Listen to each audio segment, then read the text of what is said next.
En 1882, el famoso filósofo Friedrich Nietzsche declaró: Dios está muerto. Hoy, más de 140 años después, algunos podrían argumentar que la Iglesia está muerta, o al menos está muriendo. ¿Y quién podría culparlos por pensar eso? Mire alrededor. En el mundo occidental, la asistencia a la Iglesia se está desplomando. La sociedad está cambiando, la moralidad bíblica está siendo ridiculizada y el sentido común de valores parece evaporarse ante nuestros ojos. Las noticias reflejan esta tendencia y no solo en Estados Unidos. Estos son algunos titulares recientes: perdiendo mi religión, cómo el Reino Unido está abandonando la Iglesia y ganando teorías de conspiración, el cambio de diversidad religiosa de Canadá en los últimos 20 años. ¿Se está muriendo el cristianismo en Australia? Aquí se explica cómo redimirlo.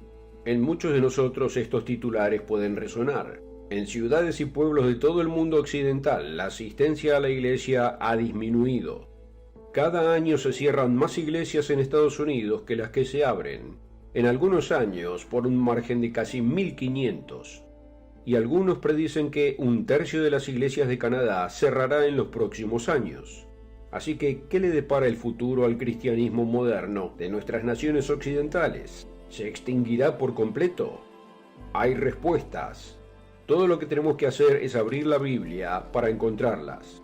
Y en el camino incluso podríamos descubrir algunas cosas sorprendentes sobre este tema que usted nunca ha oído.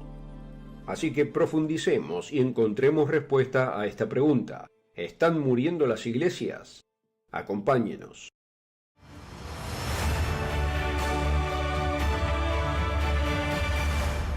Bienvenido al Mundo de Mañana, donde le ayudamos a darle sentido a su mundo a través de las páginas de la Biblia. Mire las iglesias tradicionales de hoy. Al hacer el secularismo incursión masiva, es claro que las iglesias estén en declive. En octubre del 2019, The Pew Research publicó un artículo titulado «En Estados Unidos el declive del cristianismo continúa a un ritmo acelerado». El artículo señaló: en el 2018 y 2019, el 65% de los adultos se describieron como cristianos cuando se les preguntó sobre su religión, 12 puntos porcentuales menos que en la última década. Mientras tanto, la parte de la población sin afiliación religiosa, o sea, personas que describen su identidad religiosa como ateo, agnóstico o nada en particular, ahora asciende al 26% frente al 17% en 2009. En números reales, ese cambio representa decenas de millones de personas. Es un enorme cambio en el panorama religioso estadounidense en solo 10 años. ¿Cómo será la nación después de algunas décadas más? Aquí hay una estimación, nuevamente de Pew Research Center. El centro estimó que en el 2020 alrededor del 64%, incluyendo niños, eran cristianos. Los que no están afiliados a ninguna religión, a veces llamados nones, representaron el 30%. Las proyecciones muestran que los cristianos de toda edad se reducen del 64% a un poco más de la mitad y un poco más de un tercio de todos los estadounidenses para el 2070. Las iglesias en Estados Unidos están en una tendencia descendente, pero otra vez, no está sucediendo solo en Estados Unidos. La trayectoria es la misma en otras naciones occidentales. Considere este informe de Australia, The Canberra Times, del 28 de junio del 2022. Las iglesias cristianas en Australia actualmente se encuentran en una tormenta perfecta. Los recientes datos públicos del censo del 2021 lo aclaran. El futuro del cristianismo en Australia será minoritario. Solo el 44% de los australianos ahora se identifican como cristianos, frente al 52% en el censo del 2016. Otra caída asombrosa en un corto periodo de tiempo en Australia. ¿Y qué hay de Inglaterra y Gales? En un censo del 2021 realizado allí, por primera vez los que se identificaron cristianos fueron minoría, del 59.3% cerca del 2012 al 46.2% en el 2022. Esto es una nación donde el rey actual tiene como uno de sus títulos oficiales defensor de la fe. Piénselo. Las ramificaciones políticas de este nuevo cambio cultural son asombrosas. Canadá estuvo a la vanguardia de la cultura despierta en los últimos años. y no es sorpresa que la cantidad de asistentes haya tenido un gran golpe.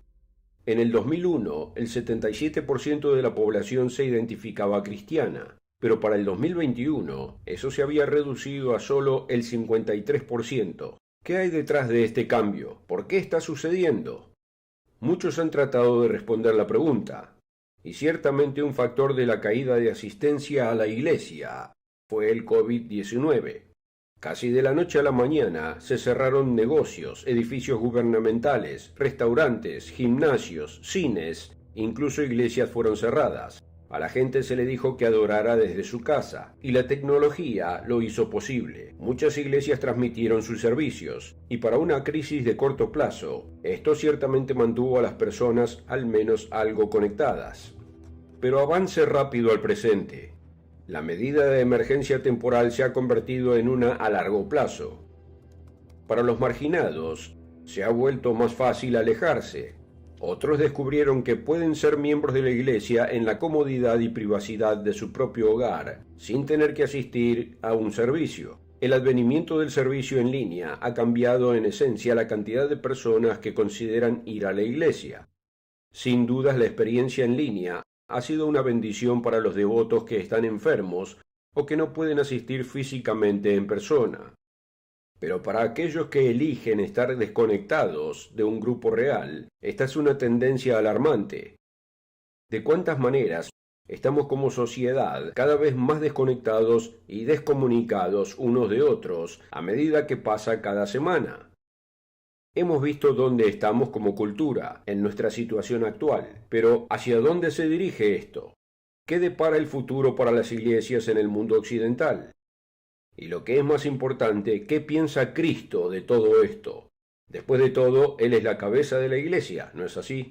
En Mateo 16, versículo 18, Jesús dijo: «Edificaré mi iglesia, y las puertas del Hades no prevalecerán contra ella». La palabra Hades significa el lugar no visible de los muertos, sepulcro o tumba. O sea, esto significa que la iglesia de Cristo, su iglesia nunca se extinguiría. La tumba no consumiría su iglesia. Siempre habría alguien en algún lugar que fuera un discípulo vivo y fiel de Cristo todo el tiempo, hasta su regreso. Note además en Mateo 28, versículo 18.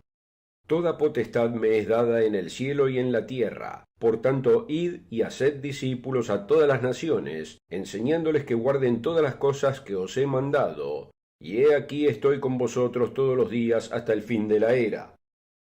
¿Se extinguirá la iglesia de Cristo? De ningún modo. Lo que este pasaje nos dice es que Jesucristo estará involucrado en la dirección de su iglesia hasta su regreso. Note un pasaje más que muestra esto, en Mateo 24, versículo 14. «Y será predicado este evangelio del reino en todo el mundo para testimonio a todas las naciones, y entonces vendrá el fin». La iglesia de Cristo no morirá, no tenemos que preocuparnos por eso.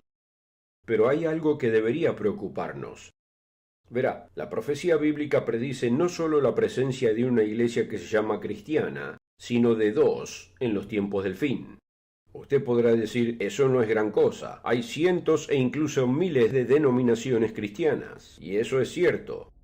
De hecho, según el Boletín Internacional de Investigación Misionera, a partir del 2014 había 45.000 denominaciones que se identificaban como cristianas en todo el mundo.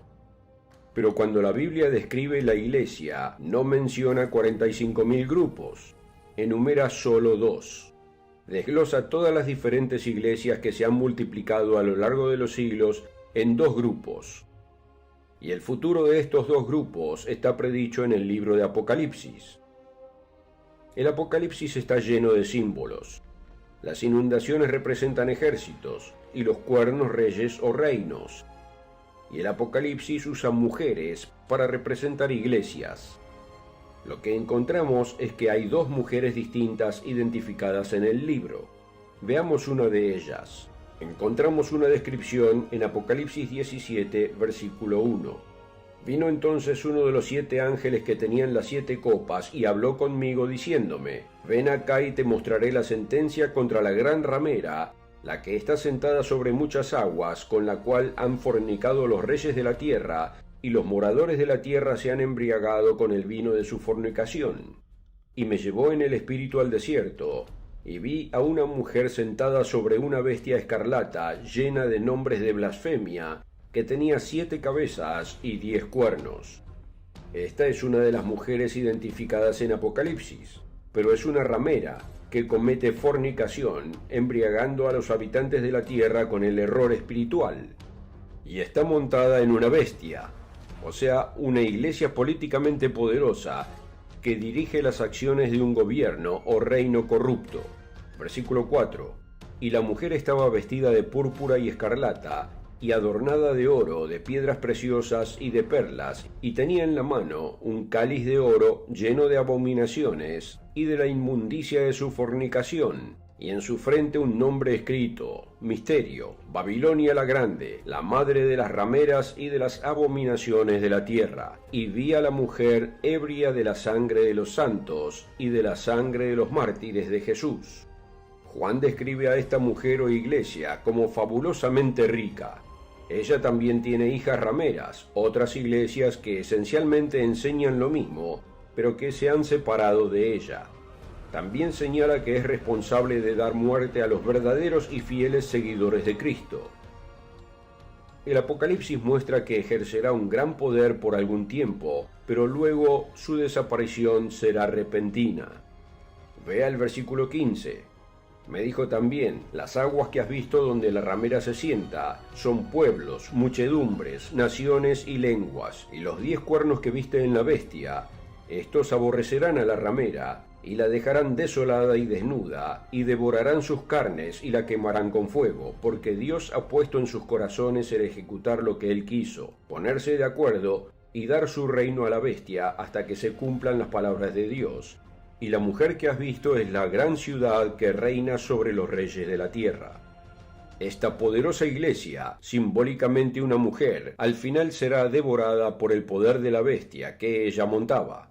Y se nos advierte que no seamos parte de este sistema. Note esto en Apocalipsis 18, versículo 4. Y oí otra voz del cielo que decía: Salid de ella, pueblo mío, para que no seáis partícipes de sus pecados, ni recibáis parte de sus plagas. Porque sus pecados han llegado hasta el cielo, y Dios se ha acordado de sus iniquidades. ¿Deberíamos preocuparnos por la asistencia a la iglesia hoy? Bueno, hay una preocupación mucho más urgente: que no caigamos como presa de una iglesia falsa, que no es la iglesia de Cristo, no importa lo bien que se vea por fuera. Note más detalles de esta mujer, esta iglesia, en Apocalipsis 13, versículo 11. Después vi otra bestia que subía de la tierra, y tenía 2 cuernos semejantes a los de un cordero, pero hablaba como dragón.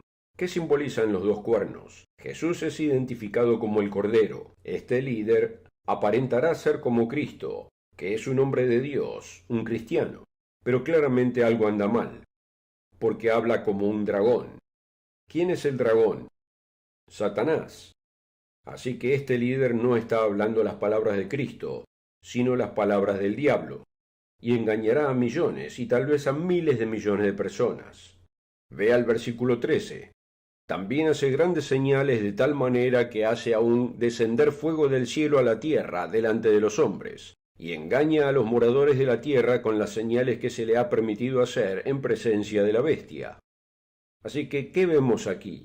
La profecía bíblica muestra un gran avivamiento religioso en el futuro, pero no se deje engañar, será una falsificación, y engañará a grandes masas de personas para que piensen que están siguiendo a Cristo. La primera es una mujer ramera, que representa a una iglesia rica, políticamente activa y corrupta.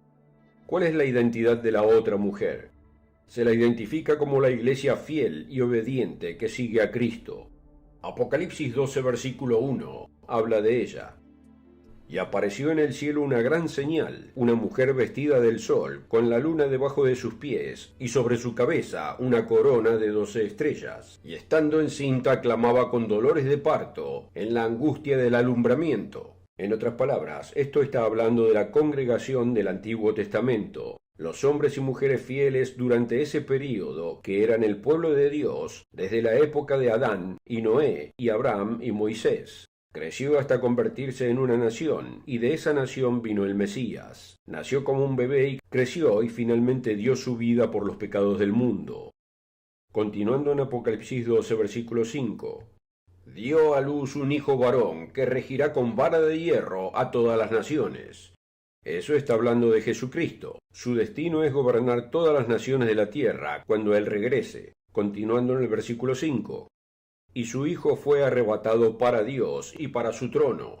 Y la mujer huyó al desierto, donde tiene lugar preparado por Dios, para que allí la sustenten 1260 días. Ahora habla de nuevo de la mujer, y está hablando de lo que le sucedió a los fieles seguidores de Cristo unos pocos cientos de años después del primer siglo. Al principio de la historia de la Iglesia, surgió una rama de la Iglesia que no era fiel a las enseñanzas de Cristo, y esa rama se volvió tan poderosa que finalmente superó a los verdaderos seguidores de Cristo. En el folleto del Dr. Meredith se explica esto.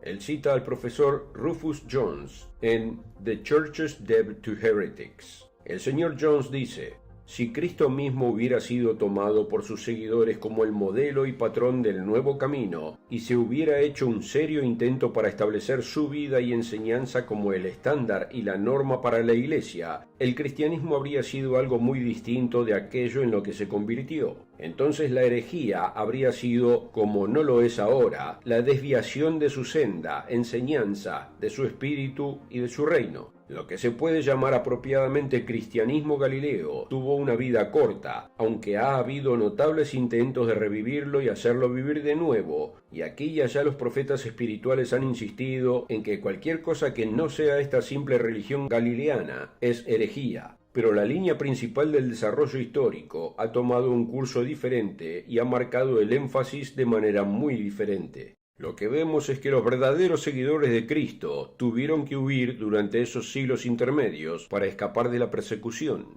Eso es lo que está representado en Apocalipsis 12, por los 1260 días, que simbolizan 1260 años en el desierto. Ahora avancemos rápido hasta el tiempo del fin, en Apocalipsis 12, 7. Después hubo una gran batalla en el cielo. Miguel y sus ángeles luchaban contra el dragón, y luchaban el dragón y sus ángeles, pero no prevalecieron, ni se halló lugar para ellos en el cielo. Y fue lanzado fuera el gran dragón, la serpiente antigua, que se llama Diablo y Satanás, el cual engaña al mundo entero. Fue arrojado a la tierra, y sus ángeles fueron arrojados con él. Note esto: Satanás ha engañado al mundo entero. Esto es crítico de entender.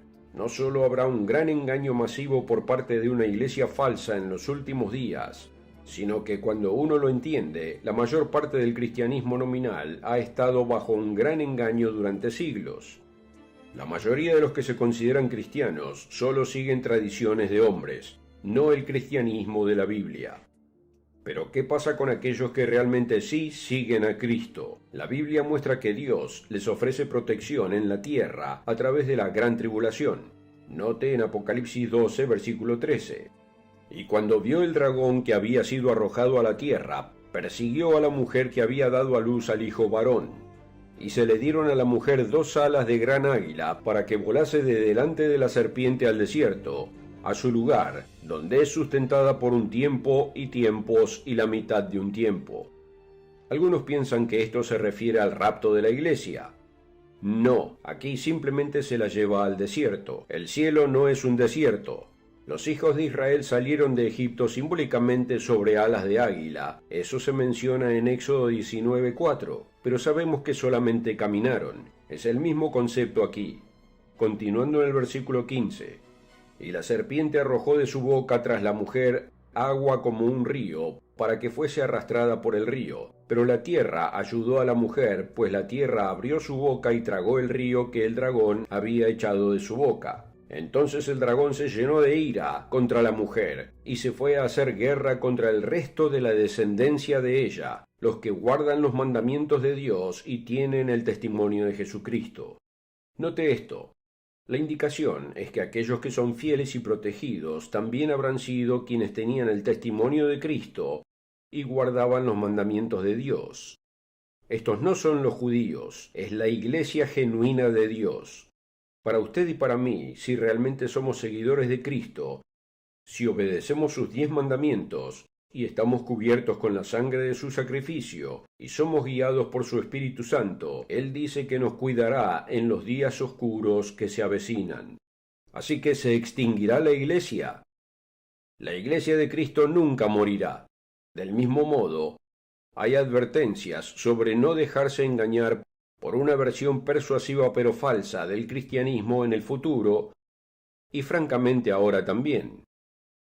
Note Apocalipsis 19:7. Gocémonos y alegrémonos, y démosle gloria porque han llegado las bodas del Cordero, y su esposa se ha preparado, y a ella se le ha concedido que se vista de lino fino, limpio y resplandeciente, porque el lino fino es las acciones justas de los santos. Y el ángel me dijo, escribe, bienaventurados los que son llamados a la cena de las bodas del Cordero. A la mujer fiel, la Iglesia, aquellos que han dado su lealtad a Cristo, se les concederá la inmortalidad en su venida. ¡Qué magnífico destino para los que tienen ojos para ver y oídos para oír! Esforcémonos para ser parte de esa Iglesia fiel y perdonada que se casará con Cristo a su regreso. Gracias por seguirnos. Si disfrutó este video, asegúrese de darle me gusta y suscribirse al canal para poder ver más videos sobre diferentes temas bíblicos. Y si desea una copia gratis de la guía de estudio bíblico Restauración del Cristianismo Original, haga clic en el enlace de la descripción. Nos vemos la próxima.